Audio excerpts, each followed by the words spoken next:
Hey, Tim, Yes, Rick. do you have anything to say that would help me get through the rest of the day?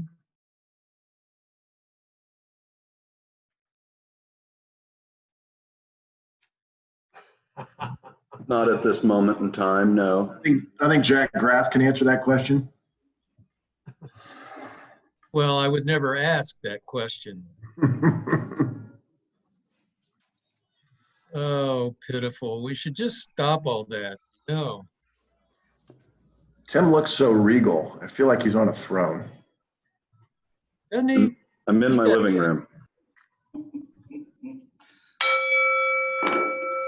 Ah, here we go. All right, sorry, we're having some technical difficulties. We've got a camera down, I had to go to the backup camera. Can everybody hear me okay? Yes. All right. Yes. All right, well, hopefully some of you got to enjoy our breakout rooms this afternoon. I'd really like to thank everybody for joining us today. I'm gonna ask, hopefully Sherilyn is on to lead us in the pledge. Sherilyn? I am. All right. And thank you very much. If you don't have a flag, I have a couple behind me just in case.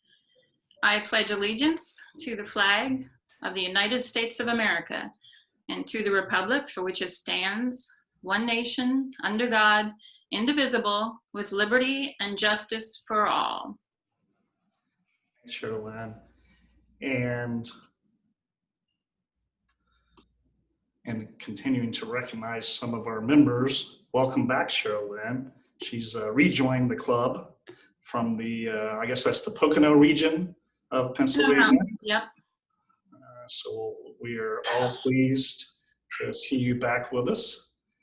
Thank you. Good to be seen. I want to have a shout out to Bob Weiler, who was recently in Business First, the C-Suite Awards for Most Admired Executives, and then he also received a Lifetime Achievement Award. So I didn't see Bob on, but if you hear him or want to reach out to him and tell him congratulations, that would be great.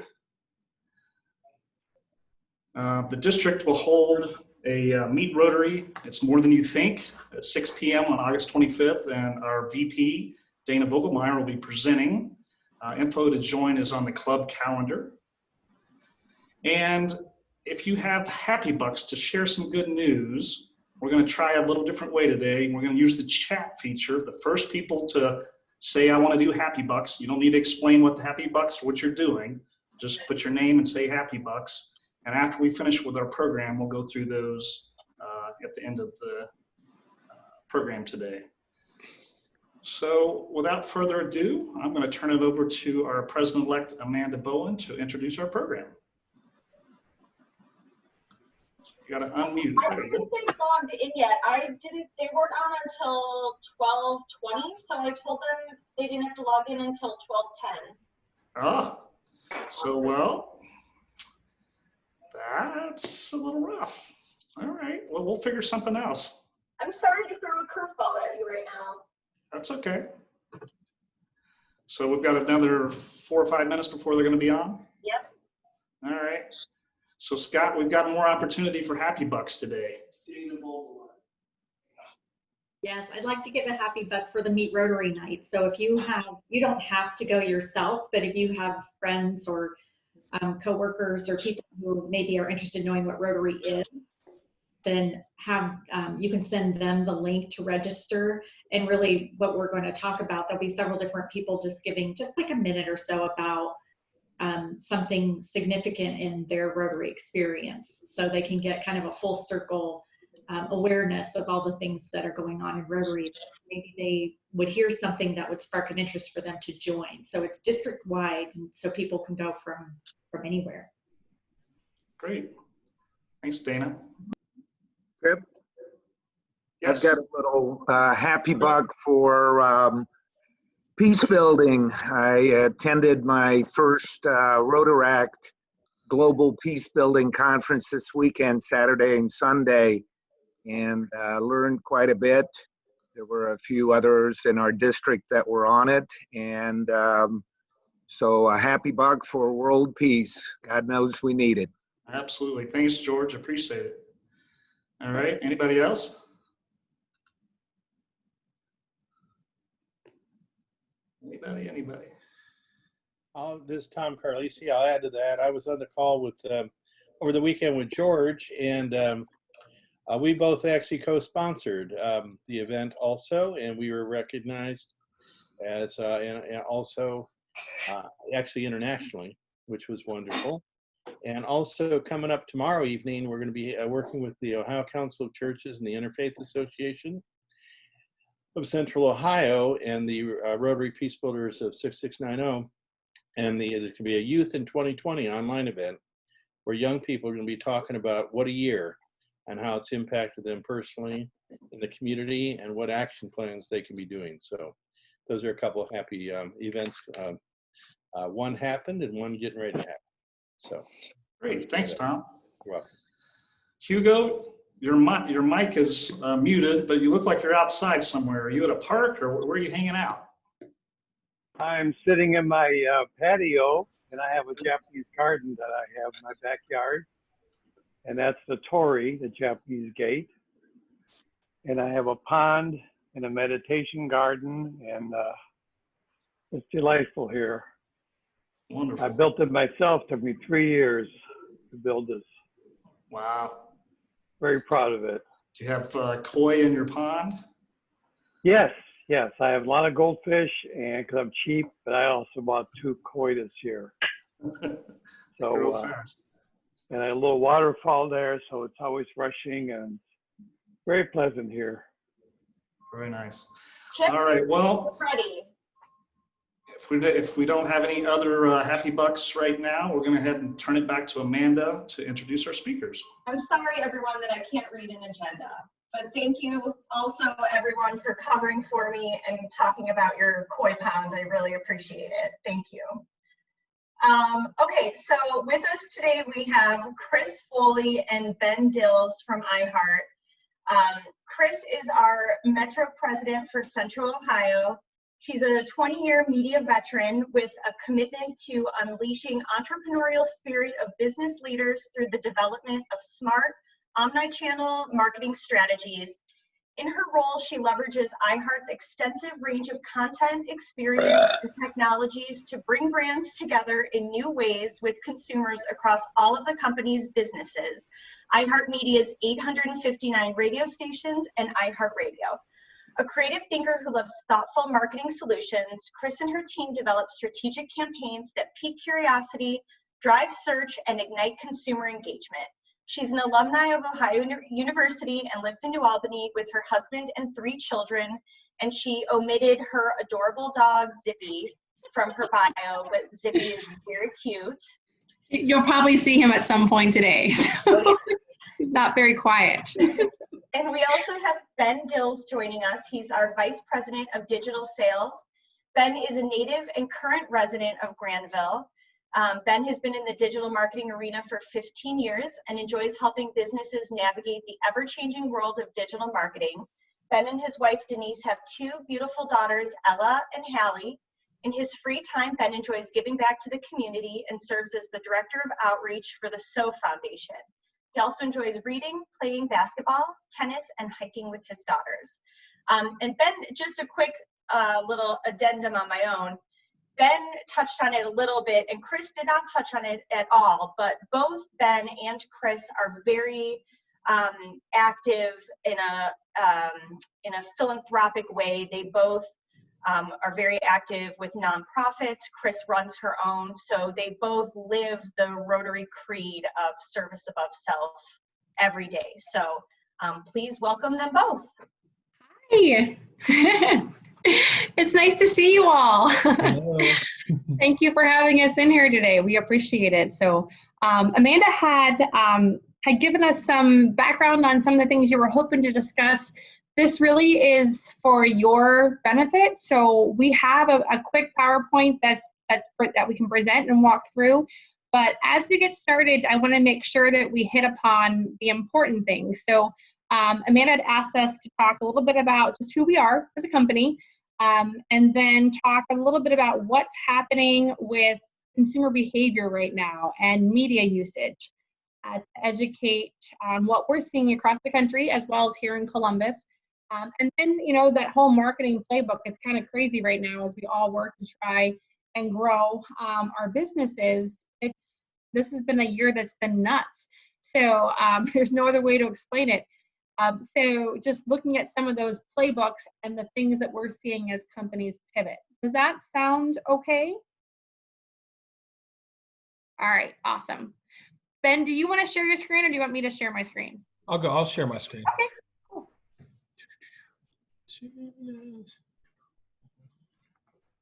I think we're already on slide 2. No, we're not yet. And we're lucky that we get to work with Amanda every day. She really is a gem, isn't she? Yes, mine's freezing up here. Okay. One just got in Sure. here, so. That's okay. I will do mine. Can you see it okay or no? You got it? Hold on. Here we go. All right. Can everybody see? Thumbs up? We're good, Chris. Okay, great. So we're all learning how to work remotely, right? So it's a whole different ball of game, I guess I would say. So let's go ahead. And here is the agenda we just walked through. So because you asked, we're going to talk about iHeart for 90 seconds flat. So I need someone to start the timer. Amanda, I'm going to make it you because you'll be honest. But a little bit about who we are as a company, and then the trends that we're seeing, and then that new playbook. So iHeart Media. A lot of people here in Columbus know us as positive local brands like WNCI and WCOL and The Bus and 610 WTVN. We are a part of a master brand that is much larger, and that's the brand of iHeart Radio, the parent company being iHeart Media. So the idea is to be able to give everybody in America a friend, a companion, and that's what our personalities are to our audiences. They actually develop a parasocial relationship. The people, because Dave and Jimmy or Kayla, who just had her baby over the weekend, because they talk about their life so much, you have a perceived relationship with them. And then that extends into social and digital and experiential. So the iHeart Radio app it has 140 million registered users across the United States. That's important because we're able to take that data from the behavior of those registered users, and we're able to apply it to help make some marketing recommendations for our advertiser. We don't sell that data. We use it to create index models that help us really target the right consumer at the right moment. We recently purchased, and I say recently, it's been a little bit over a year, the How Stuff Works, which is a podcasting company, and we've now formed the iHeart Radio Podcast Network. We were recently, actually, as of last month, we're the #1 podcaster in the world, which is pretty amazing. And podcasting is this really unique space where it's almost like talk radio, but on demand, and a really great place to meet enthusiasts and join in there. Ben, I'll let you talk about the devices that we're on. Yeah. No, currently we're on, in this case, as Chris said, podcasting obviously being the #1 podcaster in the United States, but we can connect with consumers on over 250 plus platforms and devices. So specifically now, most of you, not all, some may have smart speakers, which is interesting. An interesting statistic there is 53% of homes that have smart speakers have multiple smart speakers. So just another way to connect there as well. And the social followers are also a part of that. So as you're building out these rich media campaigns, as you can see from broadcast all the way down to digital integration, we can be a good partner. So I hope that was 90 seconds. So on to understanding what's happening with today's media climate. It really is crazy when you think about how, the wildfires in Australia were in January, and that almost feels like it was a year ago. Or 2 years ago. It feels so distant. We've been through a lot. The American economy, though, is showing resilience and showing a commitment to supporting local, which is really good to see, to being the right type of a person, living those Rotary values in terms of supporting community causes. So that's positive.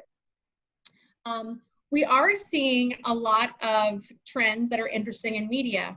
So the first and foremost is, the phenomenon of binge watching is real.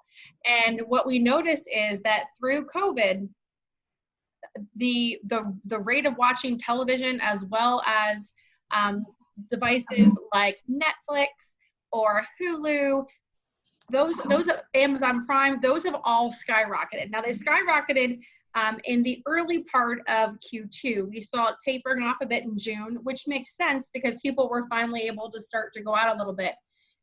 So anybody that did advertising and television, that was a really great ROI.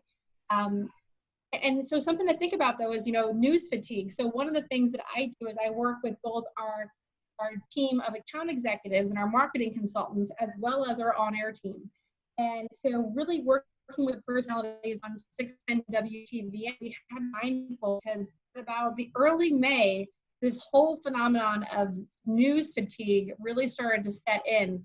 And we realized that people wanted to hear good news, not all the statistics of how bad it was out there was becoming painful for people. And we do research every single day with our audiences across the country.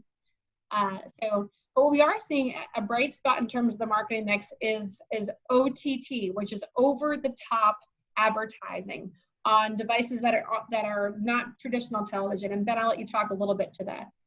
Yeah, it's non-traditional, so it's through a connected device. And what's interesting, 30% of households in Columbus have cut the cord.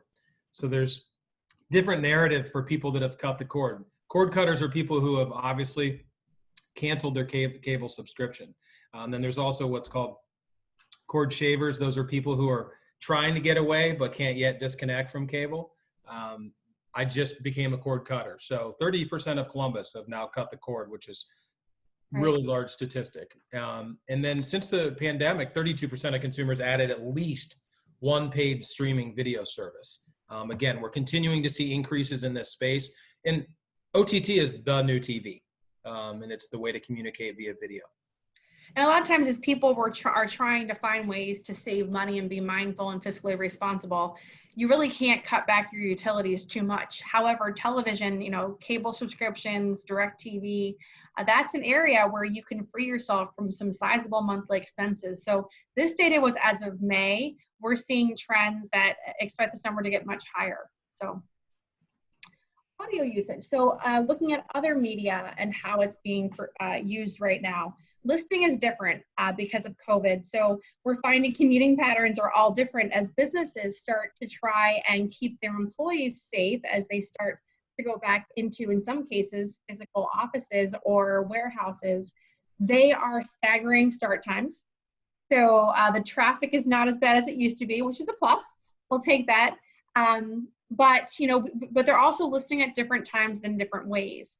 So pre-COVID, radio reached 93% of America. Right now, we're seeing that about 86% of Americans are listening to broadcast on a weekly basis. That's across the country. People are also sleeping in a little bit. This is another trend. So on average, we're seeing listening starting about 72, to be precise, 72 minutes later in the day than they had been. And we're also seeing that that traveling in cars over the weekend is way up. So that's spiking weekend listenership as well as evening listenership. And what's great about that's actually year over year up. And what's good about that is because that can be a very affordable time to advertise. And if you just think about how you as a consumer go about your day, I do find myself doing a lot more at night. I want to be careful about when I go out in public. And also running errands on the weekend. So the most listened to day part now has shifted from morning drive, which is in the morning, in the mornings, usually typically between 6 and 10 a.m. The most popular time for radio listenership on broadcast is now between 3 and 7:30. So a lot of people ask questions about how entertainment and audio content is being captured. we're still seeing right now the trend of 81% still listen to broadcast radio and 19% listen to streaming choices. An example of a streaming choice is Pandora or Spotify or our iHeart radio app with 140 million registered users. The other thing we're seeing is girls like my twins waking up at about 72 minutes later, so they're up about 9 or 9:15, and the first thing they do is go downstairs and they're like, Alexa, turn on WNCI on iHeartRadio. And I guarantee you she's going to turn on right now. Yes, she is. She just came on. But the listening in home has definitely surged because of smart devices. And Ben, I'll let you talk a little bit about that. Yeah, as I mentioned earlier, I mean, 53%, of households that have a smart speaker have multiple devices. It's interesting, the two primary areas where people are listening are bedroom and living room.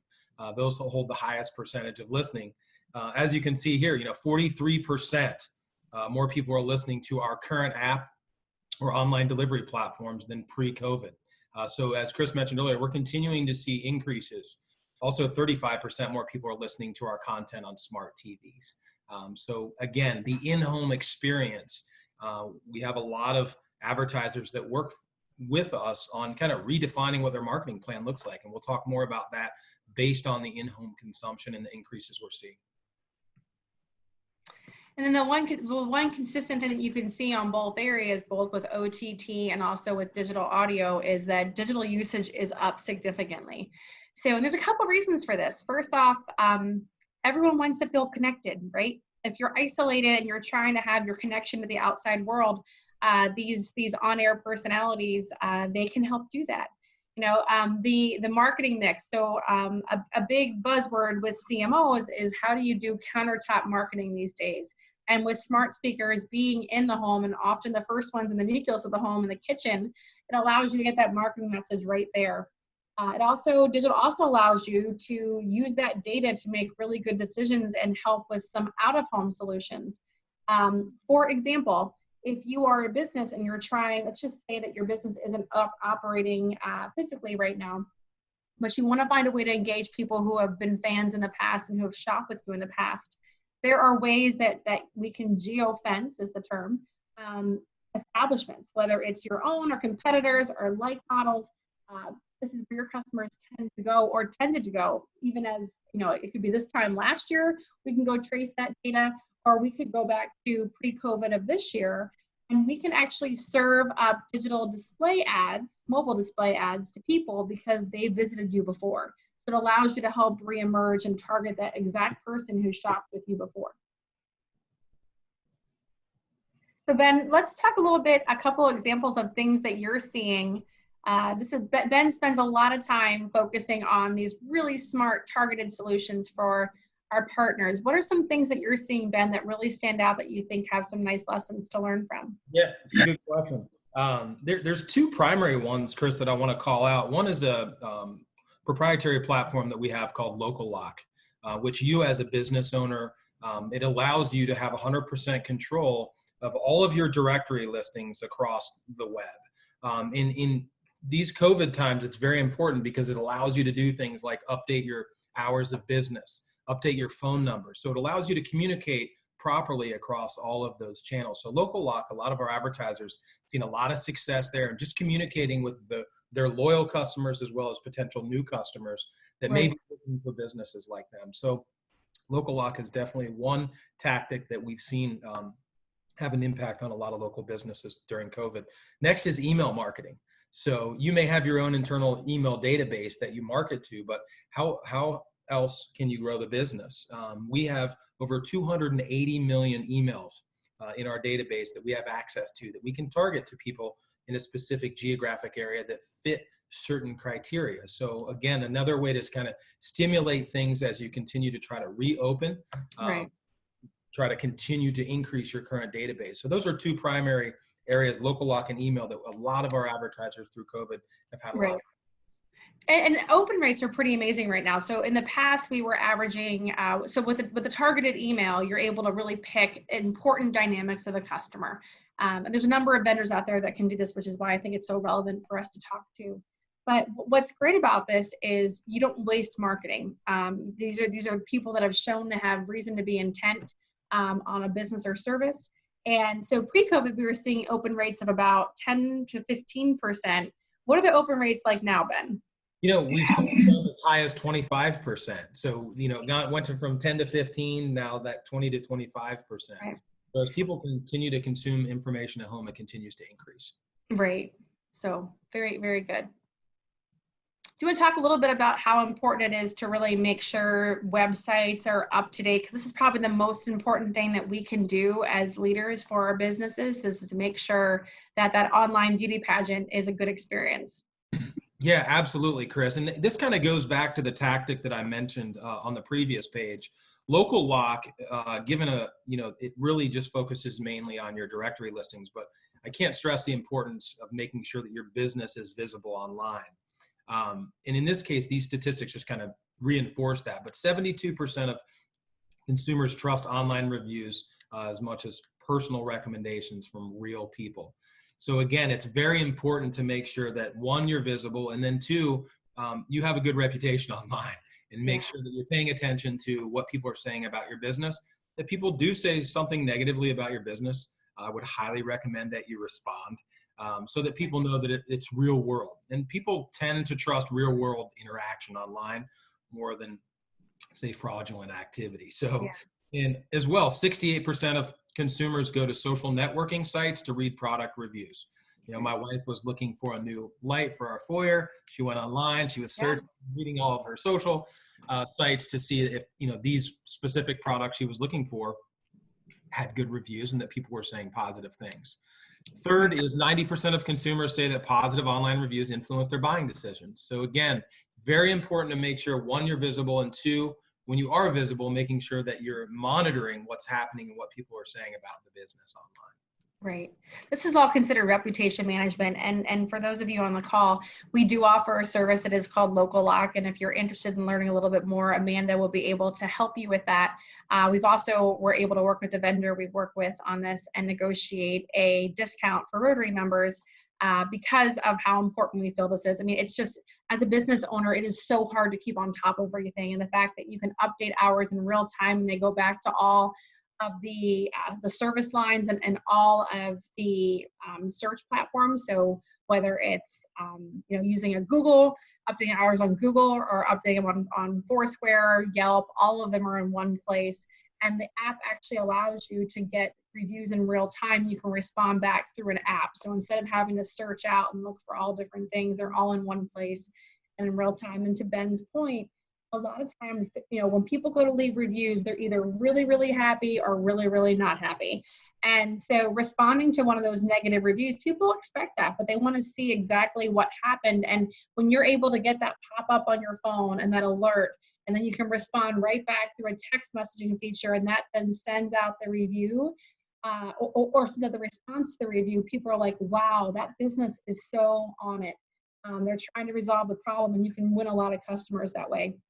We really do recommend that you focus a lot on your websites. And Amanda and Ben and I are offering, if anyone would like to do so, my dad's an entrepreneur. He has a shipping company, and he asked me as we're going to COVID, Chris, what's the one thing that we should do right now? And I said, we have to do a deep dive on your website.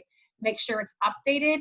Make sure that it makes a good representation of who you are. It's so, so important. So working on that is very crucial, and we're here to help. We'll give you a very candid analysis of what it looks like from our vantage point. Sometimes it's nice to have an outsider look in and to go from there. So we're there to do that for you, free of charge. Yeah, the one thing I would mention, Chris, is if you don't like the results, then you can take that up with Amanda, not Chris and I. No, I'm just kidding. It's our job to bring up the insights and the human truths that we are aware of. And sometimes, I didn't evaluate my dad's own website because I helped build it. I'm too close to it. So, but I asked one of my coworkers to do so. And the things that they came up with were really wow, and it made it so much better. So the next thing I want to talk about is just, given all these consumer trends, how do you find a way, we jokingly say that marketing playbook should be just thrown out. And, we have to create a new one. And so, yeah, right now we are in the process of doing that. Hey girls, want a call right now? She's coming here in a couple minutes. Thank you. Okay. Yes. So work from home is a real thing. So I am a mom. You're going to see the kids there, and you'll see my dog soon. So, but it's nice to see how work and life can all integrate. So how do you pivot this playbook right now? There's a couple of things that are happening that you should, we really need to be mindful of. The first thing is that right now, if you had one target in the past, you now have, hey girls, can you be quiet, please? You now have almost two completely different types of consumers. You have one who is cautious, and you have to find a way to make them feel comfortable and probably pivot your business a little bit to help connect with them. So that's virtual consults, which can actually be a really good thing. We're seeing a lot of home improvement companies that are doing virtual consults with FaceTiming or Zooming just like this, and they're able to build a really personal relationship quite quickly. So there are opportunities there. But service that goes the distance, contactless delivery, finding ways to use technology to put your place in line, those types of things are also important. Then you also have the other type of the consumer who's like, I'm ready, I want to get out there, I feel trapped, I want to go experience things, I want to have that experience that I'm used to having. So what we're telling marketers right now is that if you can't afford to do it, you almost need to develop two different strategies that appeal to both of those types of consumers. You also want to make sure that you try and use mobility trends to guide you forward, because that's really in real time, where are these devices going and how much are they moving? If you look through this is an analysis of 2020 since COVID hit, and it looks at the different things, whether it's walking, which is in yellow, driving, which is in red, or transit, mass transit, which is in purple. And you can simply search Apple mobility trends, and you'll be able to pull this up. It's updated pretty quickly. As you can see, I pulled this yesterday, and it was already updated to August 8th. So what this shows is that there is a 70% increase to driving compared to when the baseline of COVID hit. Same goes with walking. The mass transit is much lower, that purple line, and all the analysts are telling us to expect to see that continue. So, but what I like about using this data is you can decide really where is the inertia of the consumer. Are they out and about? Obviously when it dips below, which if we have a second wave, it probably will dip again. Then you want to really make sure you're anchoring your marketing with that in-home portfolio of options, and there's plenty out there. Whereas when you're outdoors, people are on the go, you want to reach them through out of home. So I just love this resource. We have also, because we have that data on the 140 million registered users, we're able to pinpoint and look at the healthy metropolises throughout the country. And this is as of the 2nd of August.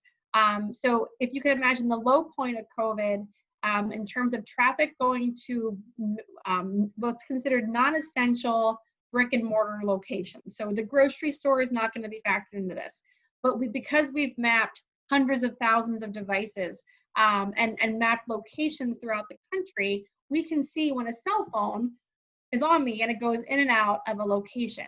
So we use that data to make some analysis for you. And as you can see, the low point in Columbus, there was a 40% reduction in people traveling. And then it started to recover. So we're now back at about 96% of the original types of traffic that we were seeing. Now, what we can't show here is what the experience is like for the consumer.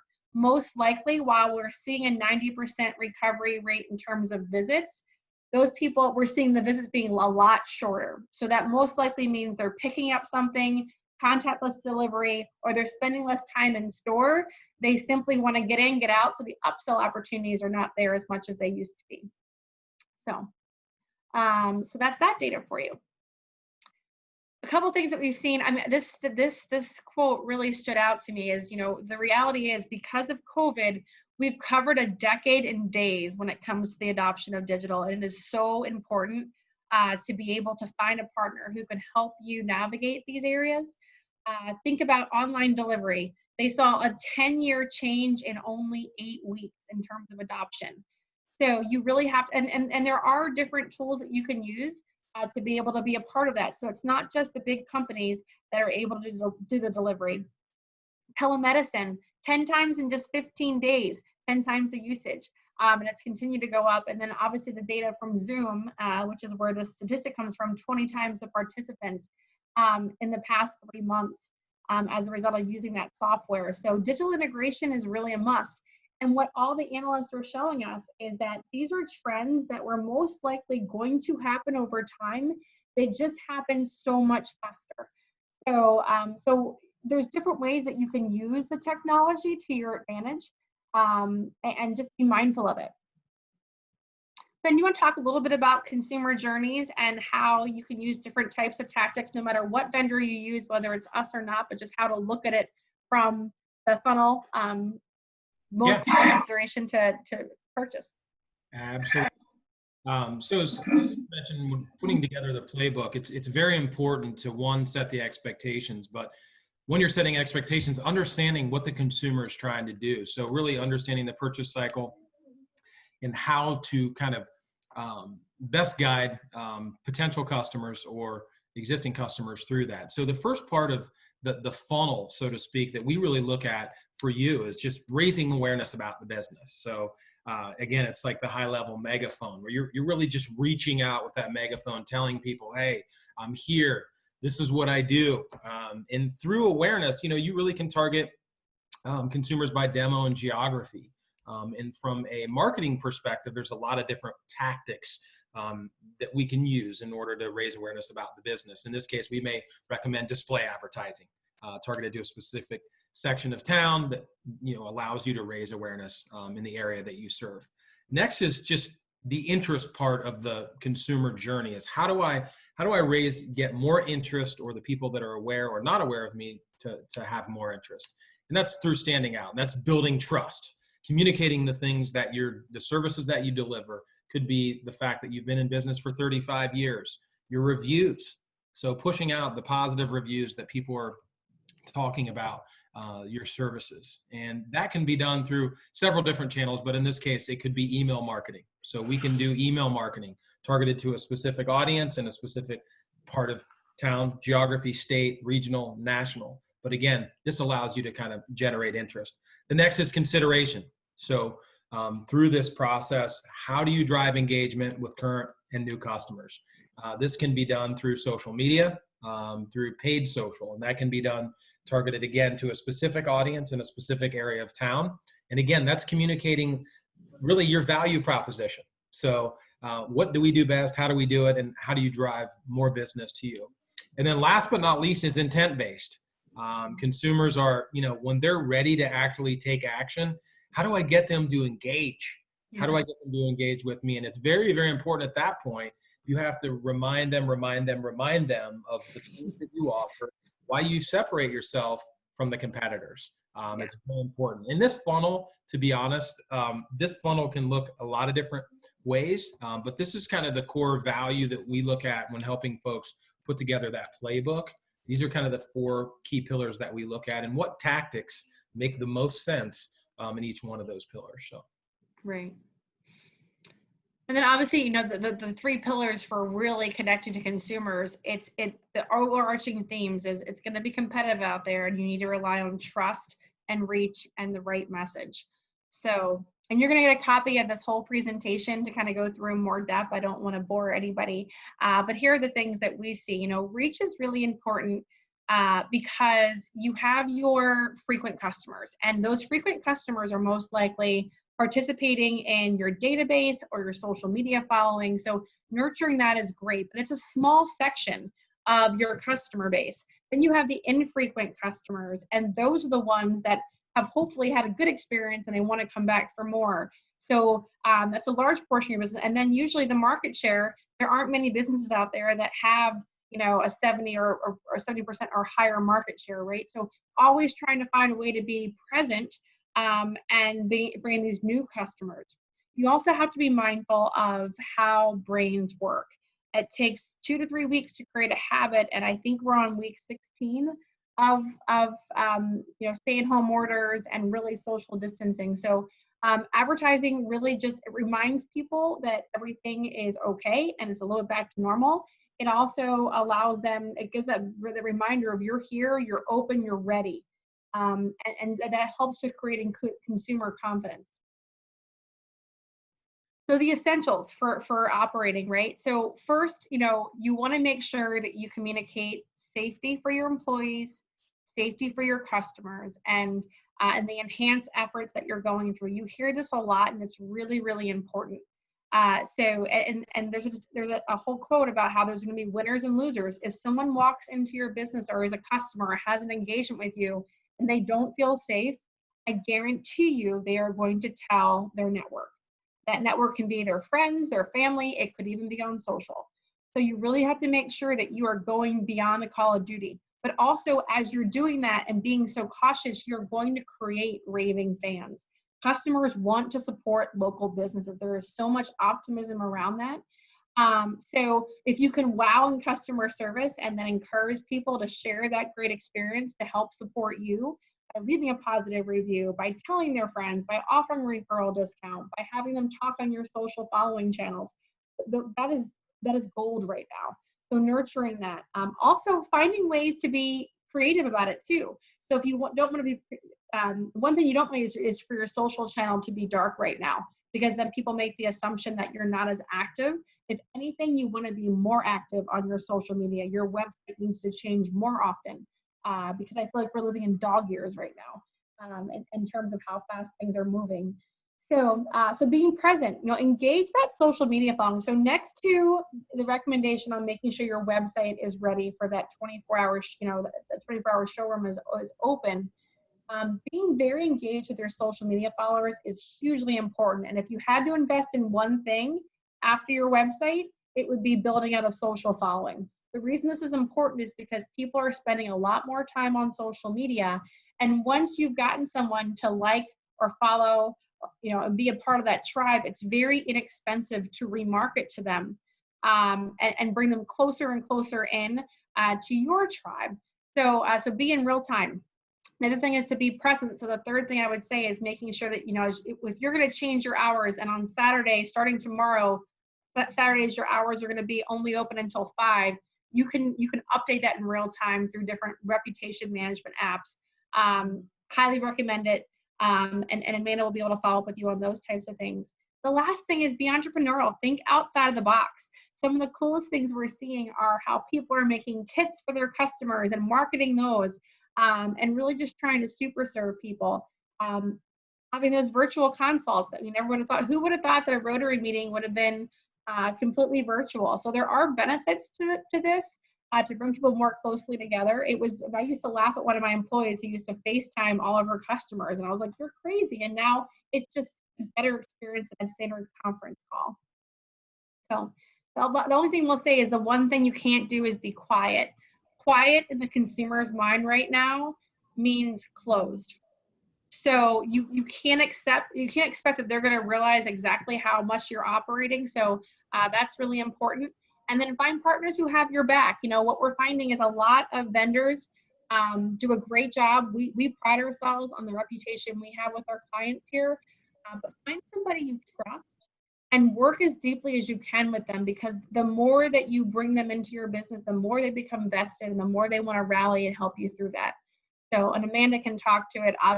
She read my bio early on. I will tell you, her bio includes not just a lot of goodness and community service, but she has raving fans for her customers. They love her.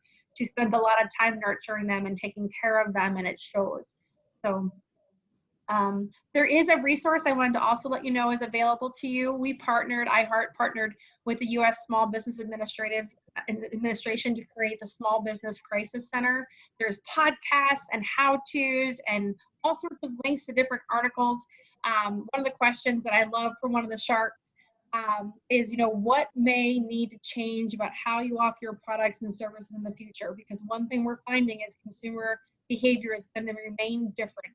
It's all been expedited, so making sure we're aware of all of that. And then we're fortunate. We help more than 1,000 clients here in Central Ohio, and this is just a little bit of an overview of the extension. So if anything is curious to you, please connect with Amanda, and she'll be there to support you and build out any recommendations that you might have. So I hope this was helpful. So now we're over to Q&A.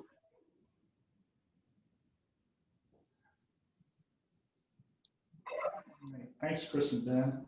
So if anybody has a question, please unmute your mic, and if I see you raise your hand, I'll try to call on you as well. So we'll try to facilitate this a little bit for you. Thank you. Anybody have a burning marketing question, how to get their business going post-COVID or during COVID? I'm not sure how long post-COVID is going to be until we get to that point. Anybody? I got a question. Sure. Are you a very good presentation? I enjoyed it. Thank Are you. you primarily focused on services or on products? Both. It truly depends. So we have our business portfolio is probably 35% service, and the rest is definitely products. But one of the things that we pride ourselves on is really being able to study the intent you're trying to help your customer, whether it's a service, B2B, B2 consumer, whatever you're trying to accomplish, really analyzing that and almost walking in as consultants saying, if I owned this company, what would I recommend they do? So it skews more towards products, but services is a big part of what we do, especially professional services. Mm-hmm. Yes, as Chris mentioned earlier too, in our presentation, we'd be more happy on the business side to do analysis. We can do basically for your business website a search engine optimization assessment, and then what we call a local lock scan. It's like going to the doctor for an EKG. You know, you come to the office, we hook you up, and basically spits out a report, and we can talk with you about the things that we find that could help the business. Do you also build websites? We do website development as well. Yes, We do. I'll start probably talking to you then. Cool. perfect. Andy, you have a question? I do. So thanks for your presentation today. It was great, Chris. And I have a question about a lot of the folks that I work with are really struggling with how do they adapt their marketing in today's day and age with the social media channels and the expanding ways that you try to reach consumers, particularly in a B2C environment where consumers' eyeballs are in so many different places, as you highlighted in the beginning. They are. Yeah. For me, it comes down to trust. There are influencers out there that do an amazing job. It's authentic. And there is a whole lot of mistrust of just people that are, is it a robot? Is it a real person? How honest is it? Transparency we find is really important in all that we do. So yes, we have great social media fans, and there's some cool things that can be done to help authenticate a relationship and then an endorsement, for an example. And we can extend those onto social, which is really neat. So it's not just someone saying on broadcast, hey, I love Diamond Seller. We actually will send Kelsey to Diamond Seller and you can see her ring. And then you're like, wow, they really mean what I say. So, and it's also a nice way for our personalities to be real people. Because one of the things that social media has allowed everybody to do is it used to be the stars. You only saw them when they were in a movie or at an event. And now you get a peek 24 hours a day into their world for whatever they want to share.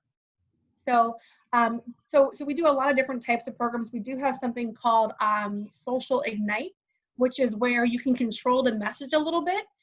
So instead of it just organically going out, we would actually create a message that feels candid and real, because that's important right now. Real and not making anything over polished is really important, because perfect is kind of suspect right now, which is an interesting trend that's happening. But in this case, what you can do is we create a video or a picture or a post that you get to look at and approve, but then that personality can share it. And then we can actually buy paid social media on behalf of the advertisement. So it actually feels like, although it's a boosted post, it feels very real. And we're seeing a lot of activity, clicks, likes, shares, those types of things. We also have found some really good programs that we talked about building out a social following. Because the goal in my mind is to build up that social following so you can nurture those relationships. So we have a lot of programs that allow us to do sweepstakes and promotions to get people to like and share content. So if there's a really cool prize that can be given, all someone has to do to enter is to like or to share, or if they like something and then they share it, they get a couple different bonus entries. We have technology that allows us to do that too. That's great. Thank you so much. Yeah. It looks like John Stewart had a question about Yelp. Okay. Yes. A while back, they were accused of sort of a pay to play. Yeah. So you had to kind of like bribe them to get a good review. What's happened to that? You know, Ben, do you know anything about that? Because I don't know what they've done to resolve that. Yeah, I don't either. It's kind of gone back and forth for the last few months on the pay-to-play situation. I can tell you that they are included as part of our Local Lock platform. That's one of the verticals providers that we monitor. So by using our Local Lock platform, all of your information on Yelp would be updated, as well as you could respond to any reviews from Yelp. But I'm not quite sure where they currently stand on that acquisition. We can look into that for you. But yeah, when we say that we update things on Yelp, it's more of an easy way for you to have your hours updated. It's just one of the platforms, the apps that we update through Local Lock, as well as when a review comes in, you would be instantaneously notified of that and be able to respond. But you're talking to. Do you have to pay them separately in order to get any reviews there, or? No, we're not seeking out reviews for you. It's a notification process. So they would notify you of the review, and then you can respond to that review saying, "Hey, thanks for the great, for the high," or "I'm sorry, I didn't have experience. We'd like to reach out as soon as possible to try and resolve it." It just shows a human side to the business, but you're not advertising on Yelp. Any other questions? Yeah, Tom? Yeah, I would really notice that you said somewhere about news fatigue and also how people were longing for good news. Yes. I'd love to hear a little bit more about what is going on through your channels. Sure. And what trends you're seeing about how people are responding to good news. Right. Okay, that's a great question. So early on, the first 3 to 4 weeks of all the shutdowns, people wanted to be informed every day. How many more people have it? What do I need to know? Our news talk station had 7 times the amount of engagement around those types of reports. But then something interesting happened. So we have a company, an internal company that does all the, they remarket to our listeners and really get feedback from them on what they want and what they don't want. And what we found is that people were getting so sad at hearing these hard facts over and over again. And so they started to just get numb to it and almost like start to flip off from a news report. So if we got too into the hard facts, they were literally bouncing from our content. And so then we started to say, we asked them, well, what do you really want? They're like, I want to see the light at the end of the tunnel. I want someone to tell me it's going to be okay. I can't see my friends. I need you to be more of that person for me. So we started creating good news segments. And these good news can be all sorts of things, from my nonprofit, which is Make Kindness Contagious, and the things that kids were doing, to encouraging messages on sidewalk chalk of people as they go out and walk more. To just businesses doing good, which, by the way, today's consumer now expects. They want to know how socially responsible a company is going to be. So we started seeing all of that. The fatigue is very familiar to remember the election cycle back in 2016. I'm not going to get political, but I will tell you, remember when you were watching a show and all you saw were screaming ads left and right and you just felt like you were being bombarded? That's kind of what our listeners were telling us they were feeling with some of the reporting. So we flipped to more encouragement, bringing in experts. In Columbus, we started a program called 6-1 Forward, which talks about leaders here in this great metropolis that are doing good and helping their companies through and willing to share advice. We partnered with One Columbus on that. So that's what we're seeing. And I will tell you, the election cycle is going to get pretty interesting here in Ohio. I thought we were going to avoid it, which I actually personally, as a consumer, was looking forward to not being a swing state because I can't stand screaming ads and negativity. Unfortunately, there was $5 million in the 2016 election from candidate funds, and there are already reservations on $18 million worth of spend across the state of Ohio in candidate funds. So I will tell you, OTT does give you a way to avoid that, because you can buy guaranteed impressions no matter which vendor you go through to kind of avoid that. But I think that's actually going to cause a lot more cords to cut, to be candid. Well, Chris and Ben, yeah, thanks, Tom. Chris and Ben, I want to thank you for sharing your research and your marketing tips with our membership today, and appreciate it. Wish you guys the best of luck. And we appreciate it. Hope you have a great afternoon. Awesome. All right, a couple more pieces of business. There will be a District Rotary Masterclass tomorrow evening. The details are in the calendar.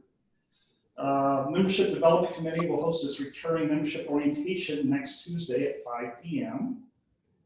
And Scott just passed me a note. I guess Jennifer Jones was just selected as the next Rotary International President for 2022-2023. That will be our first woman president for Rotary International.